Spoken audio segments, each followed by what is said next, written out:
और कितनी दूर जाना है? मैं बहुत बुरी तरह से थक गई हूँ। अरे बस थोड़ी सी देर और। गूगल लोकेशन 5 किलोमीटर की ही बता रहा है। हम पिछले 5 घंटे से सफर कर रहे हैं और 1 मिनट भी तुमने कहीं गाड़ी नहीं रोकी। अब मेरी हालत बहुत खराब हो गई है। मैं तुम्हारी कंडीशन समझ सकता हूँ, मगर तुम भी तो मेरी बात को समझो।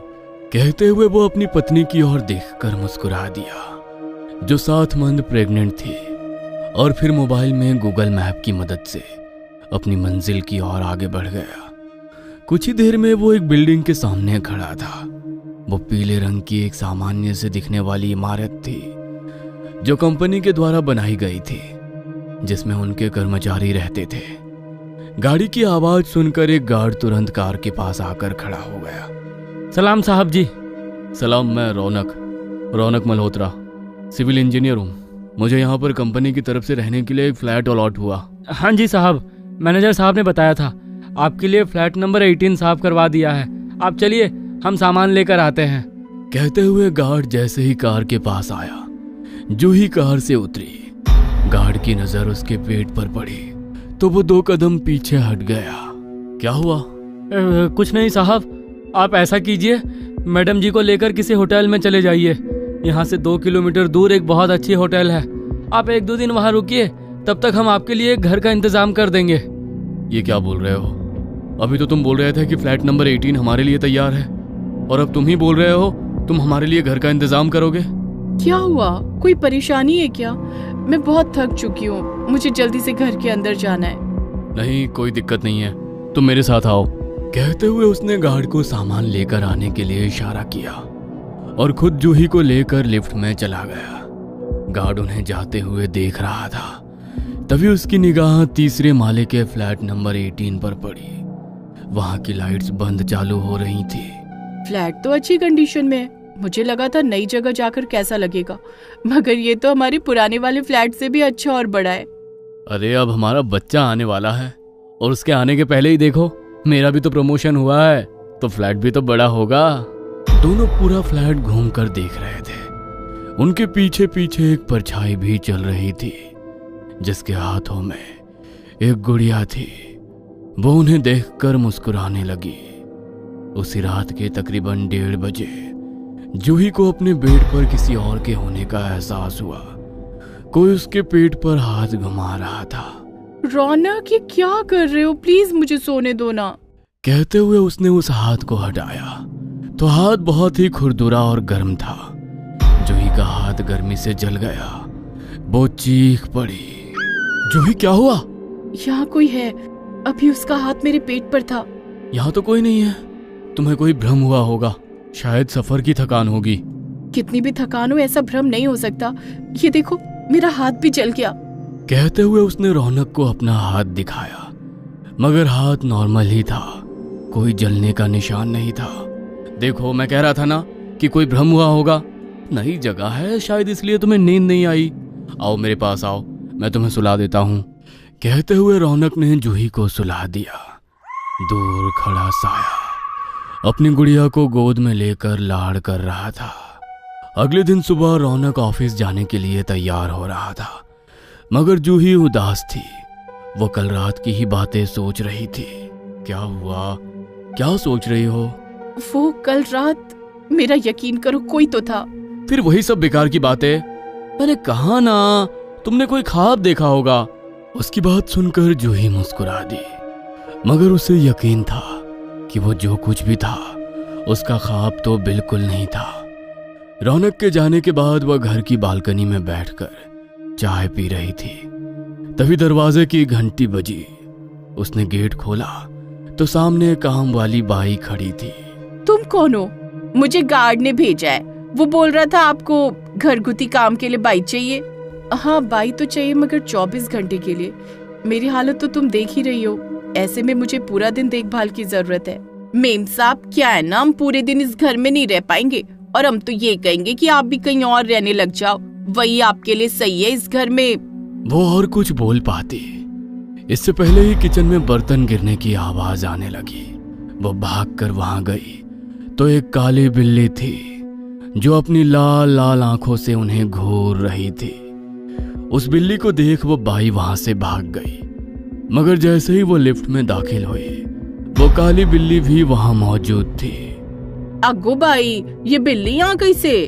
वो बाई कुछ कर पाती, उसके पहले ही देखते वह काली बिल्ली एक साए में बदल गई और वो जोर जोर से रोने लगी। उसके रोने की आवाज इतनी भयानक थी कि उस बाई के कान से खून बहने लगा और देखते ही देखते उसके कान के साथ साथ नाक और मुंह से भी खून निकलने लगा। किसी को समझ नहीं आया कि उसकी मौत कैसे हुई। शाम को रौनक जब घर लौट कर आया तो उसने देखा कि जूही उस बाई को लेकर परेशान थी, क्योंकि वो जूही से ही मिलकर गई थी और उसके साथ ये हादसा हो गया था। देखो, मैं तुम्हारी हालत समझ सकता हूँ, मगर प्लीज तुम उदास मत रहो। ये हमारे बच्चे के लिए अच्छा नहीं है। जब से यहाँ आए हैं ना कोई परेशानी सामने आ ही रही है। कुछ तो अलग है जो नजर नहीं आ पा रहा। तुम इस बारे में ज्यादा मत सोचो। ये बताओ, तुमने कुछ खाया?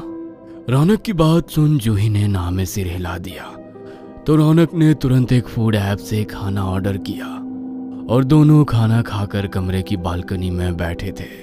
चंदा है तू, मेरा सूरज है तू, ओ मेरी आँखों का तारा है तू, जीती हूँ बस मैं तुझे देख कर, इस टूटे दिल का सहारा है तू, चंदा है तू, मेरा सूरज है तू।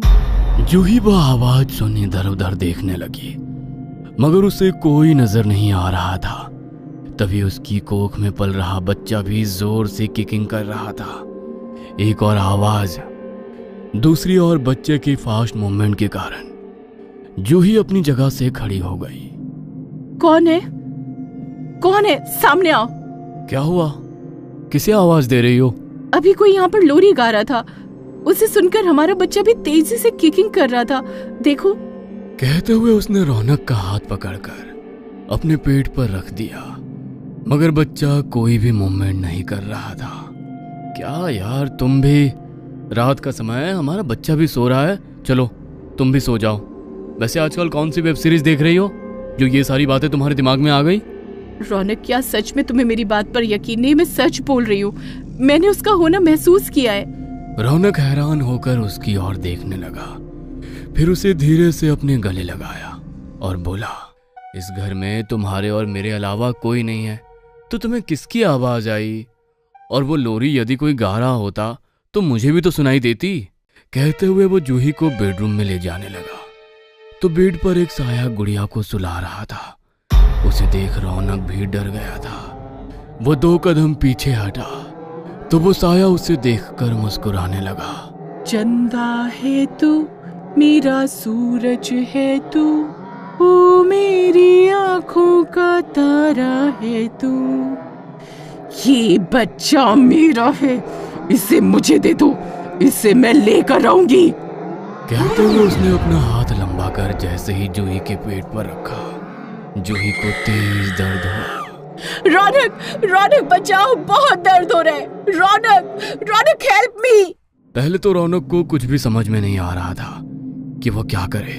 फिर जूही की चीख सुनकर उसने कमरे का दरवाजा खोला और तुरंत बाहर निकलने की कोशिश की, मगर दरवाजा दोबारा बंद हो गया और उन्हें एक तेज झटका लगा, जिसके कारण वे दोनों पीछे गिर गए। वे लोग दोबारा उठ पाते उसके पहले ही एक काली बिल्ली वहां और वो रौनक के चेहरे को नोचने लगी। उसके चेहरे से खून बहने लगा। उसने अपनी पूरी ताकत से बिल्ली को दूर हटाया और जोर से चीखा, कौन हो तुम? हमने तुम्हारा क्या बिगाड़ा है? क्यों हमें परेशान कर रही हो? रौनक के चीखते ही वो साया हवा में उड़ने लगा। उसके हाथों में एक मरा हुआ बच्चा भी था, जिसे देख जूही जोर से चिल्लाई और बेहोश हो गई। उसका मिसकैरेज हो गया। रौनक जूही को संभाल पाता उसके पहले ही उसने देखा कि उस साये की गोदी में अब गुड़िया की बजाय एक बच्चा था। अगले दिन हॉस्पिटल में जब गार्ड और सोसाइटी के दूसरे लोग उन लोगों को मिलने आए तो गार्ड बहुत उदास था। मुझे माफ कर दो साहब, सब मेरी ही गलती है। जब मैं देख लिया था कि मैम साहब माँ बनने वाली है तो भी मैंने आपको उस फ्लैट में जाने दिया। मुझे रोक लेना चाहिए था आपको। मुझे माफ कर दो। आखिर उस घर में जो हमारे सामने आया वो सब क्या था? हमें कुछ भी समझ नहीं आया। वो औरत और वो बच्चा कौन है? कुछ समय पहले वहां पर एक साहब रहते थे। उनकी पत्नी मां नहीं बन सकती थी।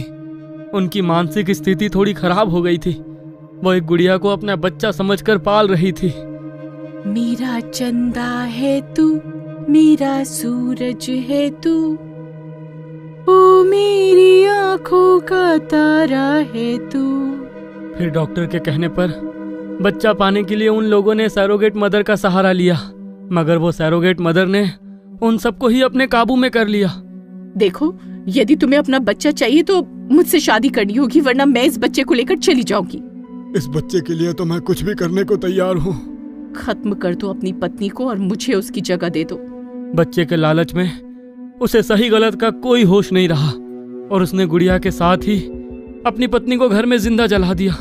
लोगों को लगा शॉर्ट सर्किट हुआ, मगर तब से उस औरत की आत्मा उस घर में रहती है। मैम साहब को देखकर शायद उसे उस सरोगेट मदर की याद आ गई होगी जिसने उसे धोखा दिया। उसने अपना बदला मैम साहब से लिया। अपने बच्चे को खोने के बाद जूही की दिमाग की स्थिति ठीक नहीं थी, इसलिए रौनक उसे उस शहर से दूर लेकर आ गया। मगर आज भी फ्लैट नंबर 18 में देर रात लोरी की आवाज सुनाई देती है। कहीं आप भी तो फ्लैट नंबर 18 में नहीं रह रहे हैं? ये कहानी आपको अच्छी लगी हो तो हमें सब्सक्राइब करें, हमारा इंस्टाग्राम और फेसबुक पेज जरूर फॉलो करें। और हाँ दोस्तों, सब्सक्राइब करना भूलना मत।